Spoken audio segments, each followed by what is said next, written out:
One. On today's Locked On Texan podcast, we continue the conversation from yesterday surrounding Deebo Samuel with a little bit more factual information. We speak to an NFL draftee hopeful. And for the ending of the show, you know what? Let's keep that a secret. Cody, start Thursday's show off right.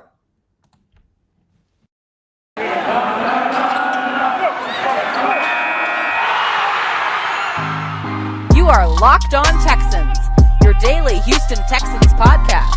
Part of the Locked On Podcast Network, your team every day.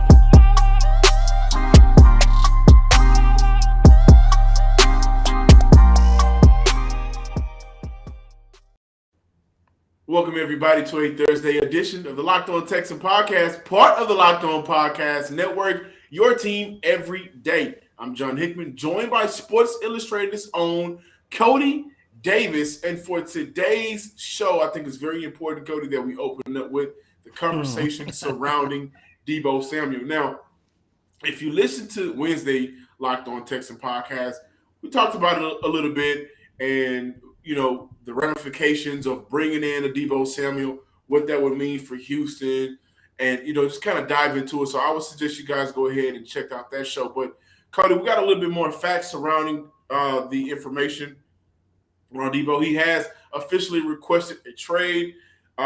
He also, this is not an issue rooted in money for Deebo Samuel, allegedly. Otherwise, the issue would be able to get fixed. He does not want to be paid, like a gadget player. We know that Deebo was utilized in the run game as well as being a stout receiver this past season. He wants to get paid like a number one receiver. It kind of reminds me of the couple of seasons when Jimmy Graham was being utilized in New Orleans. Put a lot of percentage as an outside receiver, and then he wanted to get paid like that. And so, you know, we know that what happened with Jimmy Graham. He was no longer a Saint, and from that point of his career, it kind of went down. But for Deebo, this is not the issue in terms of money. He just wants that respect and has officially requested a trade, although he has recognized and admitted he may not get traded. He is going into his final year of his rookie contract. He's due to make $4 million. Cody, really quick, I want to say this because yesterday we talked about how Houston just gave Brandon Cooks a ton of money, right? And that they got that extension done, and maybe this isn't what Houston would want to do, sinking in a lot of money into a receiver like Deebo Samuel, who wants to make between $23 and $25 million per year on a team that is set to rebuild when you can use that number 13th overall pick. But, you know, the reality of the situation is the Texans brass right now, which is I think will be made up as Nick Caserio, Lovie Smith, and I'm sure Pep Hamilton is also in that mix, could be discussing whether or not they want to stretch out a rebuild or actually be competitive. And I'll say this gives me vibes of, depending on where he goes, but if we're looking at in terms of the Houston Texans, DeAndre Hopkins getting traded to Arizona.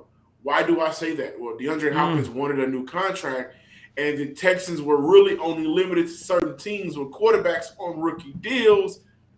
Well, right now, Davis Mills isn't due for a new contract for the next 2-3 years. And that would help Houston in the sense of bringing in a wide receiver right now. If your quarterback really needs to be evaluated, you want to put everything around him. Deebo Samuel, what's his name? Brandon Cooks, who just got his contract extension, and Nico Collins, and the offensive weapons that Houston will be able to surround Houston, Davis Mills with, that may work out. And the rebuild doesn't necessarily have to be a long rebuild.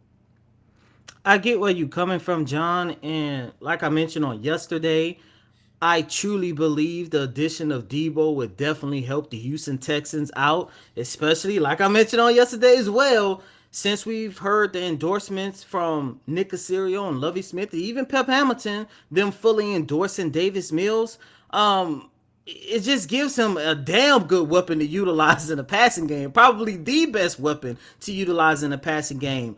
But at the same time, I don't want to see it. I don't want to see it because the Texans, even if they bring in Deebo, they still have a lot of holes to fill on their roster. Plus, John, as you just mentioned, Deebo came out and said that this issue, why he wants to leave, why he wants to depart out of San Francisco, is not about money. It's because he is tired of being utilized as a wide receiver and as a running back. And I'm looking at that from a standpoint. So not only are you going to have to pay him top dollars, not only are you probably going to lose half of your draft capital that you just stocked up on. And by the way, the NFL draft is less than a week away. And I'm pretty sure if they did have an opportunity to get their hands on Deebo, it will require for them to send at least a number 13 overall pick back to San Francisco. But three, and most importantly, I kind of feel like that will put the Texans in a hole where they would not be able to utilize Deebo's best attribute, which is being a hybrid player on the football field. Yeah, I agree. When I look at what the Houston Texans can possibly do, I think that they would take the $4 million of his rookie contract this year, so it wouldn't be too much. But the for them to extension, though, take that's what on. I'm looking at. But the extension would come next year, where Houston Texans they have $100 million in cap space as of right now. So the money aspect of the future wouldn't be an issue for this team, right? They were finally able to get off a lot of those bad contracts. Do I think Deebo Samuel will be a bad contract? No, not necessarily. Do I think Deebo Samuel will be a player that can come in and because there's this conversation of he only would work for the San Francisco 49ers in that offense. I don't Now, believe that. let's be real. Cole, you believe that? No. Like Mike James, you believe? I don't think. Let's be real. A player of his caliber can fit on any offense on all 32 teams in the NFL, right? So kill that noise. But the money will work out for Houston, and simply because, you just get that extension with Brandon Cooks. Laramie Tunsil will be on your books. If you bring in Deebo, who else with a big contract would be on this roster? And I will say this, Houston may need to just think about it, throwing it out there. Maybe the trade for Deebo Samuel would help Houston with other players coming to Houston. I didn't think about that aspect of it. Maybe bring in a marquee player. And listen, we've been on the Davis Mills train for months now. This young man needs the talent around him. But even if it's not Davis Mills, everybody is alluding to Houston drafting a quarterback next year. Well, you will still have a rookie quarterback on a rookie deal. So that wouldn't be an issue. Money won't be the issue. It would be whether or not Houston wants to really commit to a rebuild and stretch it out or become competitive. My next issue with this is how much better do you think Deebo will make the Texans overall? Because yes, he's going to affect everything on the offensive side of the ball, but there's nothing he could do on the defensive side. And once again, this is a team with a lot of holes, and a majority of their holes come on the defensive side of the ball, especially with their secondary. Great question. That's hard to say. A player on the offensive side of the ball can rally, and I do mean rally, help out the defensive side of the ball. But remember how good the Houston Texans in a lot of these games this past season played in the first half defensively. The issue was they were not able to get off the field. They were on the field a lot. And I just gave you the numbers of when Houston was able to be competitive in terms of scoring and meeting the league average in points per game. The record didn't necessarily show. However, the offensive outcome showed. And I think Deebo can come in and help this team offensively. I trust Lovie Smith and the rest of the coaching staff to improve on the defensive side of the ball. The biggest issue for me last year out of Houston was them being on the field entirely way too much. Celebrates life special moments with fine jewelry. Looking for fine jewelry but having trouble choosing? Blue Now has jewelry experts on hand 24/7, available via phone or chat to help you find a memorable gift at every budget.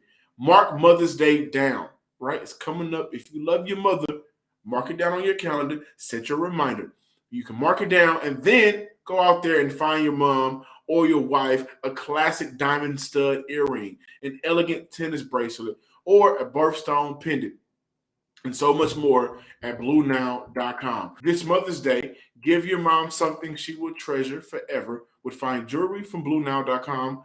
And Locked On Sports listeners get $50 off $500 or more. Use promo code Locked On. That's code Locked On plus Every order is insured, ships free, and arrives in a discreet packaging that won't give away what's inside. I'm going to keep that secret safe. Shop stress free and find your favorite piece. Go to BlueNile.com today.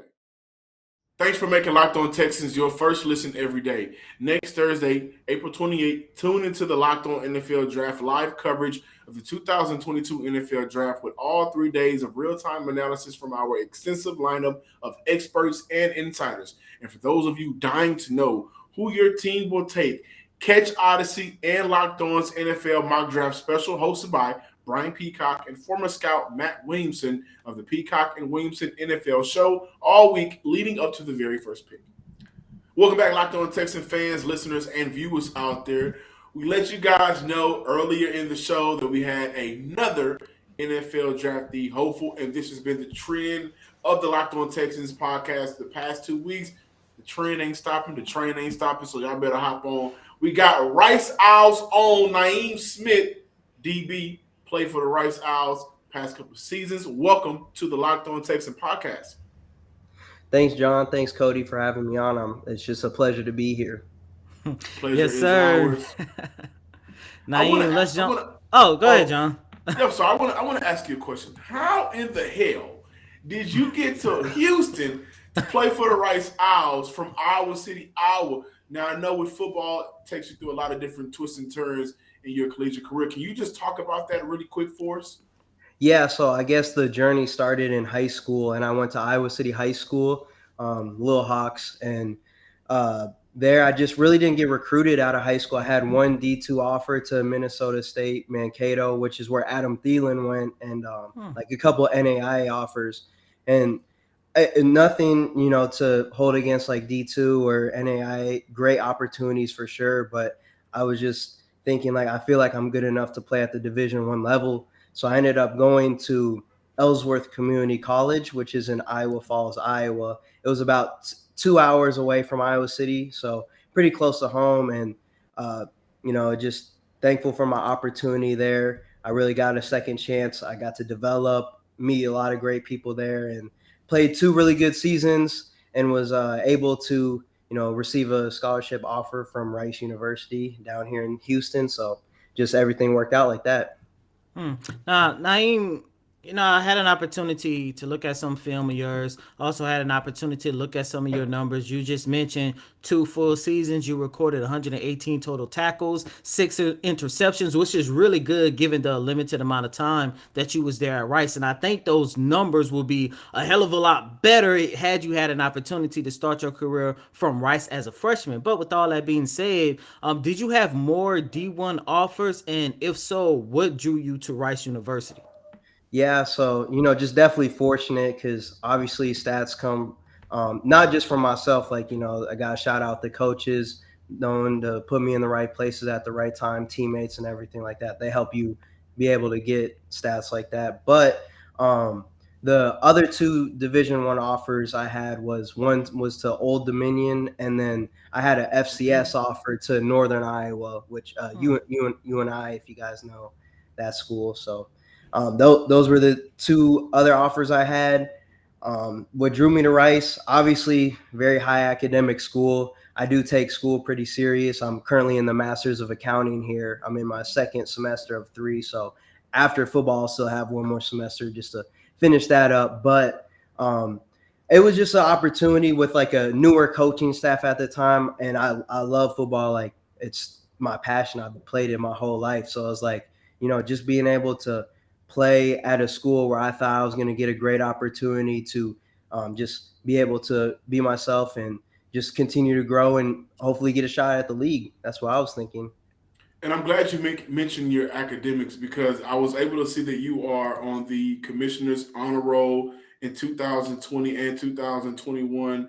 Got an academic medal. You mentioned how important school is for you. And so with that comes studying, right? And how have you been able to take your studying traits off the field in the classroom and use that to, further your success on the field as well?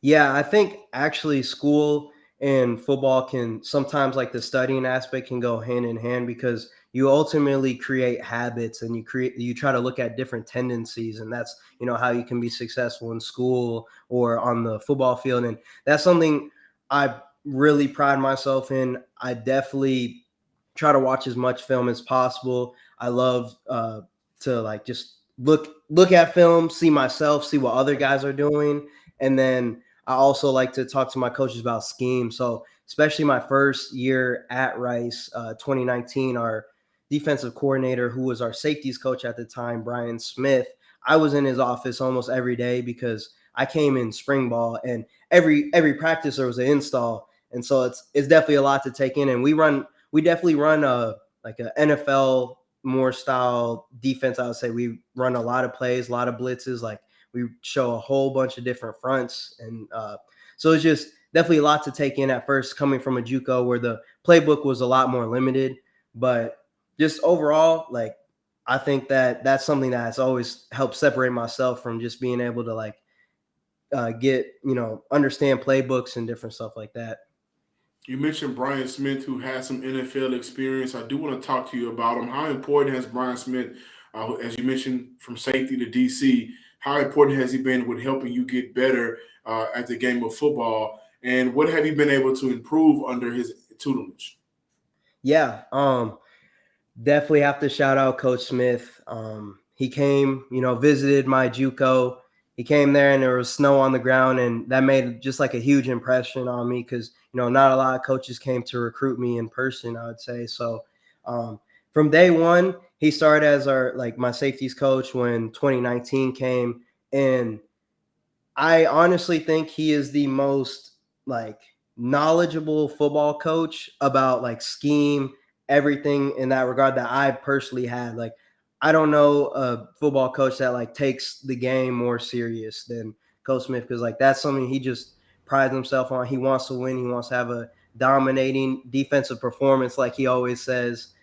So definitely have to shout him out. I would say some of the big things that he focused on was man to man, because with the league changing and stuff, safeties are now having to play a lot more man. And I was in the position where I kind of moved around this last season because of some injuries, but especially my first 2 years, I was playing a lot more strong safety. And that for us, a lot of people would consider kind of like a nickel. So I would follow too strong, and too strong for us would be the slot receiver. So I was guarding a lot of slot receivers, having to, just play 5-yard catch and just working on my footwork. I think that was something that he tremendously helped me on. And I just think that's something that not all safeties can do, is play man to man. Can you It's a talk? little bit of the coaching jumped out of you really good. It sounds like a coach jumped out of you. Yeah. Also, I do want to shout out because Coach Smith did move to linebackers this last season. So we had Coach Spencer and Coach Sauer. They were both like, Coach Spencer is the main safeties coach, and then Coach Sauer was under him, and they both did a tremendous job, like taking the job. And they really helped me too, just keeping expanding my game from trying to work on tackling. Technique was just a huge thing because I felt like I understood the playbook really well. So it's just the little details, especially this last season. Can you talk about the transition that you had to go through from going to a JUCO college to playing D1 football? Because a lot of people really do not get this opportunity that you have to, start at a JUCO, they move up to D1, and as I just mentioned, the 2 full seasons that you played at Rice, you looked really good, was really successful. Not too many people can make that transition as easy as it looked like you did. Yeah, it's definitely not easy, I would say. And what's crazy about Rice is they really didn't take in a lot of JUCO guys, but I have to shout out my buddy Blaze Aldridge, who's just played at Missouri and played linebacker there. And he kind of like created the pathway for guys to go to JUCO at Rice, because they just hadn't taken a lot of JUCO guys in the past. But I would say is just making sure you surround yourself with the right people that really care about football. Like I remember my first semester, I was like so dedicated, just to making sure like I learned the playbook. I didn't bring my PS4 down to school. Like I literally didn't, I didn't have a TV. Yeah, I didn't have a TV. I didn't have a PS4. Like I had nothing. So it was literally books and ball. That was the only thing I could do. Like I sat there, like, I was like, I'm gonna learn this because I take football really serious, and like this is something I've been chasing my whole life. But just speaking from the JUCO, it definitely, you don't get like the nutrition, the like maybe like the best facilities and different things like that. The coaches obviously care about you and they want to push you out, but you don't have the same resources as a D1 school. So I came in my first year, I was probably like 175, 180 pounds max. Like I think honestly, when I stepped on campus, I was 175, and I'm like 5'9", 5'10". So I was really small when I came to Rice, and my first season I probably only played at like 182, 185 max, and this last season I played around 190. So definitely just the nutrition aspect completely changes. You definitely have more of like a set schedule with D1, and you have to stay on top of your P's and Q's. I believe like you have to treat it like a job. Like you got a great deal in being able to get a scholarship to a university. So I just wanted to make sure I made the most of it. And like, I want to take advantage of this opportunity because I honestly did not think I was ever going to be at this point in my life. First off, kudos that you didn't bring a TV or a PlayStation, because John and I went to Lamar University together. I don't know how you be there's no way in the world we could have survived. No Madden, no 2K, no Call of Duty. I don't know. No, this is. Yeah, it was definitely tough because but it is what it is. I was just really dedicated to the weight room at that point in time because I knew that was like one of the bigger things. Like I was like, I have to put weight on or else I'm not gonna play. So, and I'm still, I'm just undersized safety to begin with. So I wanted to make sure that wasn't something that people would continue to knack on me. The NFL draft will start next week. How has this whole process been preparing for the draft? And once again, JUCO D1 to the NFL. Do you believe you are entering the league with a chip on your shoulder? And if so, what are some of the aspects that you're going to do to make sure that you prove a lot of people who, doubted you along the way wrong? Yeah, it's kind of surreal because I'm just very grateful for where I'm currently at. Like, I really never thought I was going to be down in Houston, Texas, playing football for an opportunity to play in the National Football League. Like, it's beyond a blessing. And like I've already said, like, I love football. Like, that's something I hope you guys can feel through the mic because like I'm so passionate about football. But yeah, we can see it. Yeah, but anyway, it's just like the whole process. Like, I was not recruited in high school, to the way I thought I was. I think I was under recruited in JUCO too, honestly. And so I felt like I had another chip on my shoulder even when I got to Rice. And now, like we kind of talked earlier, like I haven't talked to any teams personally too. And I'm not taking that as disrespect because, like there's a lot of stuff that goes into the whole process. I'm not expecting to be a highly touted guy or anything like that. But like it's another chip on my shoulder just to like you have to prove yourself at the end of the day. And like special teams to me, like I take pride in special teams. So that's something that I know I'm going to be doing really well in. And that's something that I can hopefully separate myself with because I was on Hans' team. I was on every special teams besides field goal because, you got either O-line or D-line on that. And I mean, I would do it, but I'm only 190 pounds. So, but yeah. Naeem, I had a list of questions that I wanted to ask you, even after the ones we spoke about, right? But I have to be honest, and this is very impromptu. It sounds like to me that the passion that you have when speaking of football, your academic success, your football success, and understanding the playbook. Is there any aspirations to be a coach one day? It's definitely something that I've thought of. I really like real estate. That's something that I want to get into, like be a CPA because I am in the Masters of Accounting. But at some point I do want to be a coach, whether it's just like a life coach or like it's coaching football. Like I do love football and I want to be around it. And I hope my son plays it. Obviously, I'm not going to force him, but I'm going to hand him a ball at in the crib or something like that. But it's something that I've thought about, but really I'm not sure because I'm just like so focused right now that I want to take advantage of this opportunity. So I have thought about plan B, obviously, because you always need that in the back pocket just in case. So I'll just continue to kind of think about that. Naeem, last question before getting out of here. Like I mentioned, NFL draft starts next week. Your life is going to change for the Yeah. better. If an NFL scout runs across Locked On Texans, see your name, hear this interview, love everything that they heard. If there is one pitch that you can make to that NFL scout, what would it be? My pitch is my name is Naeem Smith and I play special teams and I'll do whatever it takes to be a part of the practice squad roster, whatever you need. I'm accountable. I show up on time. I never had any accountability for missed times or missed times, missed meetings at Rice University. So I'm somebody that's going to be dependable and just I'm a playmaker too. At the end of the day, I make plays and that's something that I just try to attract, get the ball.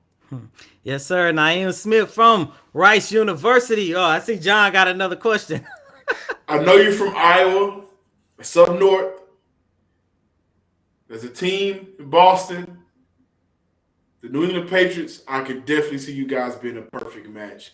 So, and I say that because I'm a huge Patriot fan. I know how Bill Belichick works and thinks, and how the franchise. I mean, you're smart. I can see you guys being a perfect tandem. So, I would love to see that work out for you, man. Go and play for the New England Patriots. Appreciate it. I tell Bill Belichick, hey, take a shot, man, because I would be honored, honestly. So, but yeah, thank you for real though. You see how he does? He's hosting Locked On Texans, but making the pitch for the New England Patriots. Like, how does that work? Can you explain that to me? Yeah. I've been trying to figure that out for the longest. But Naeem Smith from Rice University. Naeem, really quick, where can our listeners and viewers follow you at on all your social media platforms? Yeah, so I would say the best one is Twitter. It's Naeem Smith underscore, and just feel free to follow. I'll follow back most likely, and I'll reach out to me if you have any questions. I'm an open book. I'm pretty chill guy. I just love to talk ball or life stuff. I even have a podcast that I run too. You have a podcast. I just followed you. Yeah. What's the name of your podcast? It's called the Green Light Real Estate Podcast, but I'm currently in the works of changing it because I just want to be able to talk sports too, like football. I want to be able to talk about everyday life stuff that I think can enhance people. So it's in the works right now to change it. So you guys be on the lookout for that too. Yes, sir. Naeem, man, thank you so much for your time. John and myself, we are rooting for you, man. We can't wait to see what the future has in store for you, man. Thank you, Cody. Thank you, John. Really appreciate it. Thank you. What a great interview with Naeem Smith. BetOnline.net is your number one source for all of your sports betting needs, stats, and sports information.